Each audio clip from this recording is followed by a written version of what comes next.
Hi, good morning guys, thanks for joining me. Hope everyone's well, hope everyone's having a nice week. An absolutely stunning day today down here in the woods, and it is very autumnal. Just walking in this morning, there's quite a bit of moisture about, all the fungi, all the berries on the trees and that kind of thing. So what I'm just going to do quickly, I'm just going to put the tarp up. I've got to make a couple of stakes. So for today's video, I'm going to do a little knife review. I'm going to do one on this knife here, which is the Swede 88. I'm going to use it in a second just to cut a couple of stakes, just to peg this tarp out with, so we can talk about the knife, but I'm also going to run through the spec, perhaps do a little bit of carving, that kind of thing, and show you how good it is.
Okay, so like I mentioned, we've just put the tarp up, and I'm going to have to carve just a couple of stakes out. So I'm just going to use this piece of hazel here.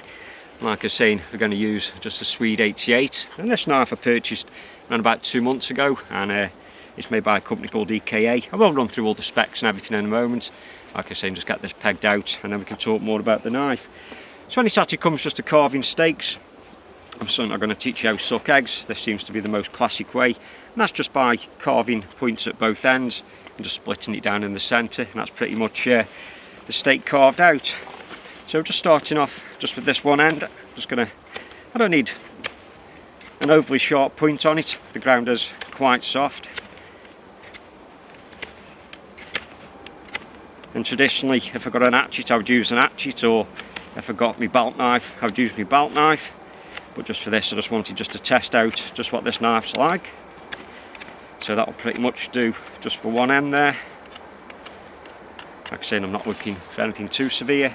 And just turning it over, just going to do the same just on this other side.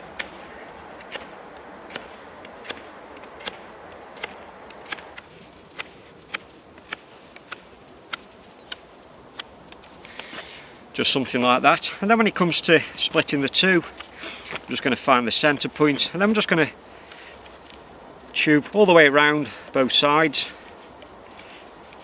And this hazel is quite thick and quite tough, but it shouldn't be too much of a job. And just turning it over once you've cut just that one side there, and then we're just going to meet up with them until eventually it'll break through and give us two individual pieces.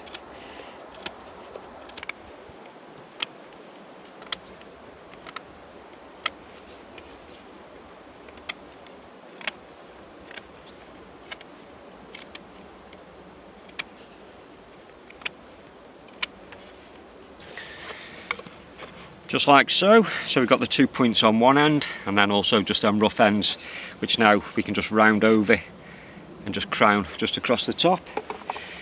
So it hasn't got to be anything fancy. I'm just going to be leaving these pegs pretty much in situ. I just want to round that off so I can actually just pound it in with something. It just stops the top from being mushroomed over.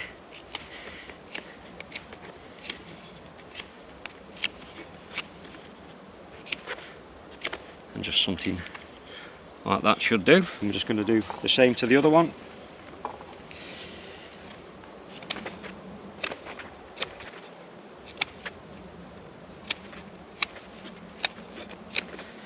Another thing about making these kind of stakes, if you wanted to, you could fire harden them, you could strip all the bark off, you can make them look nice and fancy, but these are like I say, just a couple which I'm going to leave, and I do tend to make them quite regular whenever I come out. It just saves me carrying them in my pack, and you know, it's just nice just to do a little bit of carving, whether it's something technical or whether it's something just as basic but functional as a tent stake. So that's pretty much done. Just flatten that top off just a bit more, and then like I say, we could just chew around the top there if we wanted to, just to make it look a little bit more fancy, but I'm quite happy with that. Now it's just a case of just carving a notch in, just so the top itself won't actually spring off and we won't lose it just off the top of the stake there. And when it comes to putting the notch just at the top of the stake, there's a couple of ways you could do it. You could either put the knife in and rock it to make the cut, but just to make things just a little bit easier and just save the edge just on the knife. I know I could have actually cut the pegs in two just by using the saw, but I just wanted just to test out the knife. So we're just going to put just a couple of cuts in, just like so. Don't have to go too deep, and then I'm just going to use the knife. I'm just going to meet up with that stop cut, and once you're happy with the depth, you can call that done.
Okay, so that's the top up, cup of tea drunk, and now we can talk about this little knife. So like I mentioned, this is the EKA Swede 88, and for those of you which may be unfamiliar with EKA knives, they've been making knives since 1882. So they have got a good reputation, they've got a good history behind them.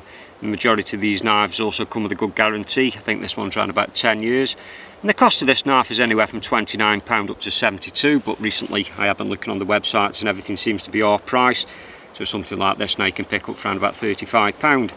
So when it comes to buying these EKA Swedes, you can either buy them with the sheath or you can buy them just as a standalone knife. And this knife I actually purchased just on its own. I paid £32 for it, and then I just ordered a little bit of edge tan leather and actually just made myself just a little bit of a sheath for it. So we take a close look at the knife, and this one here is the walnut version. You can get various different handles, but this one here has got a stunning piece of walnut on it. It's a single piece of wood. It's very well made, and the handles that you can get them in craton. You can get the walnut like this one is, you can also get them in oak, you can get them in birch, and you can also get them in rosewood. Now the various different handles dictate the price. The craton seems to be the cheapest, and the birch seems to be the most expensive. And again, something else which will dictate the price is if you want just the knife on its own, or whether you want a leather sheath or a nylon sheath. So the dimensions of the knife, it is a good sized knife. I was looking for something in between a belt knife and something like the Opinel, and this one you know, seemed to do the business. So the overall length of it is 7 inches, or around about 18 centimetres, and the blade length of that is 3 inches, and the handle is pretty much a full size handle for my size hand, and that's around about 4¼ inches. So the steel that's been used, it's a Sandvik steel, and it's a 12C27 stainless, and I don't mind the steel. It is a good steel, it's easy to maintain, it's easy to sharpen, and also you don't have to worry about it getting wet and drying it off every 10 minutes.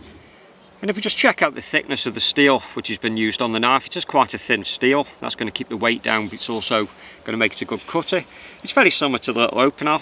Just compared this here with the Opinel number 7.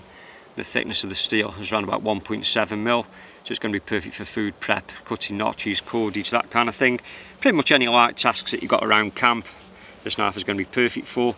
And I was using it the other morning when I made a nice fry up. It was perfect for cutting mushrooms and tomatoes and that kind of thing.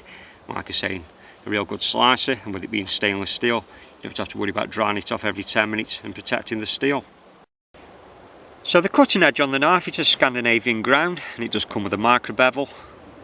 I'll probably start losing that micro bevel when it comes to sharpening the knife on the larger stones. And just on the tip of the blade we have got a drop point, just makes it a lot easier for any kind of fine carving that you may be doing. And just on the back of the blade itself, or just on the back of the knife, it is a lock back, so you just press down just on that section there just to open and close the blade up. And the beauty about this knife, I do like the fact that you can adjust the main screw just on the front, and that's going to add or reduce a little bit of friction when it comes to opening and closing the knife. And just on the back of the handle there, it does come with a lanyard hole, and I've just put a little finger lanyard in there just to make it just a little bit easier for pulling in and out of the sheath. And then if we just turn the knife over, you can just see there that there's more brass pins just holding everything together. And there's certainly no play in that blade. I'm very confident with that lock. I certainly won't use the knife for battening with, but at the end of the day I'm still looking for a good reliable lock on a knife like this.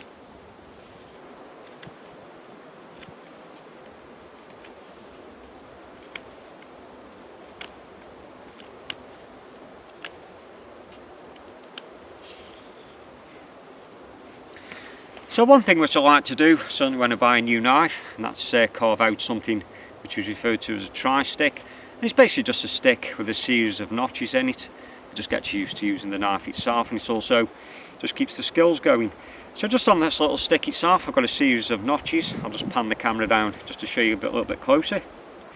So just starting off at the top of the stick, and all I've done there is just crown off just the top. Very similar to like we did first thing this morning with the tent stakes.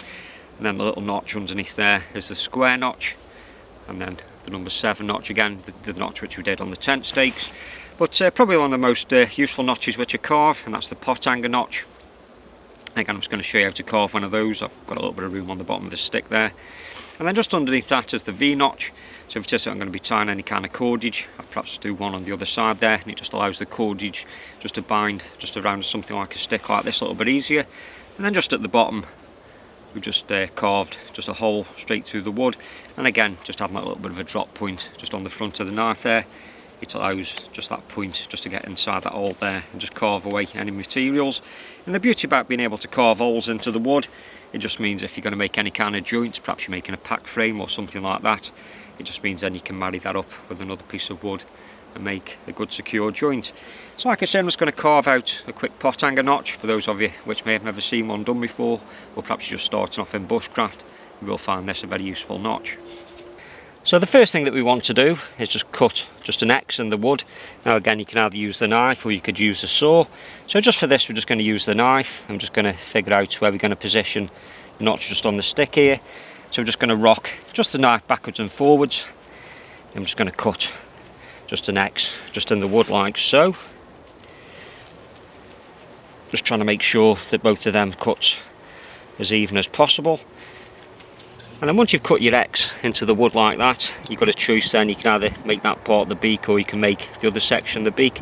But just for this one I'm just going to cut down here. We're going to make the other one the beak section. So all we've got to do is just cut down nice and gently, just removing just down to that cut mark there, just cleaning out any little pieces as we go, and again just matching just on the other side there. So you can basically just see the beak just starting to form like so, and then it's just a case of actually just cutting all this out and just getting it as deep as we want it. So when you're just starting off, just making sure that we don't cut too deep, because we don't want to cut that little beak off the stick. Just cleaning it out as we go,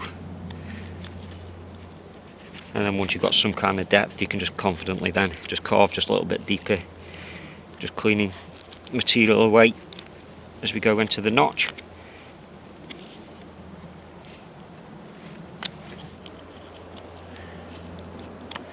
And again just using just the tip of the knife now just to clean out just underneath that little bit of a beak, so that if you've got any kind of wire, bail hanger, it'll drop and just catch just inside that that bit of a groove there. And depending on how thickness the wire is, sometimes you may have to carve off more up at the top here, just so that your pot hanger can actually get inside that little notch there. But that's just a 2-minute notch. It doesn't take very long at all. You can make them, you know, as neat or as rough as you want to, just as long as they do the business. And then all you need to do, if you're going to make an adjustable stick, is actually carve them notches all the way up your stick there, and those are what you can use then to adjust the height of the pot when it's hanging over the fire.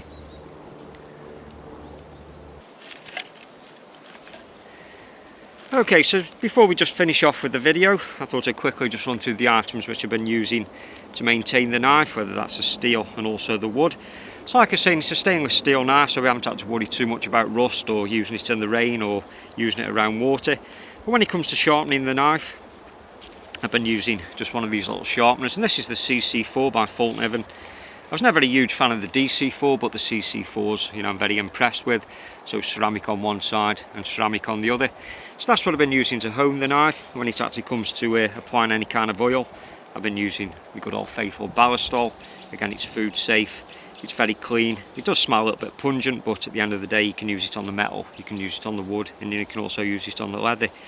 So these little CC4s, I've just been keeping it in my pockets, and then every now and again, it's just a case of just owning the knife, just passing it over a few times.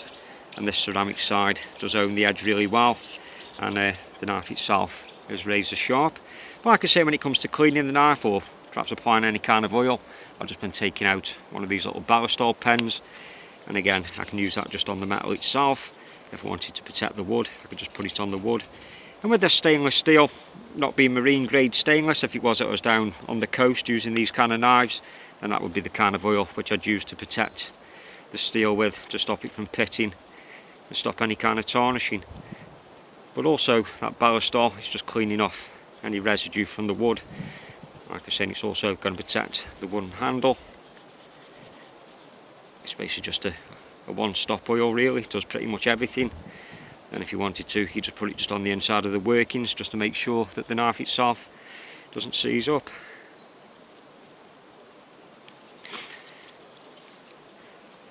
But just one other little thing which I've got on the stump here is just an eraser. For anyone that might be using these CC4s, just to get this black off and just give you a clean surface there for sharpening your knife with, you could just rub it over just with the eraser. It helps to remove the majority of the old steel just off the surface.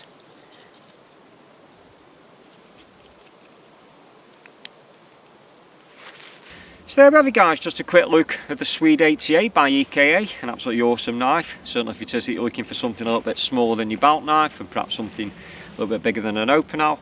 Again, a knife which is going to be perfect for the lighter camp tasks, whether that's food prep, cutting cordage, notches, that kind of thing.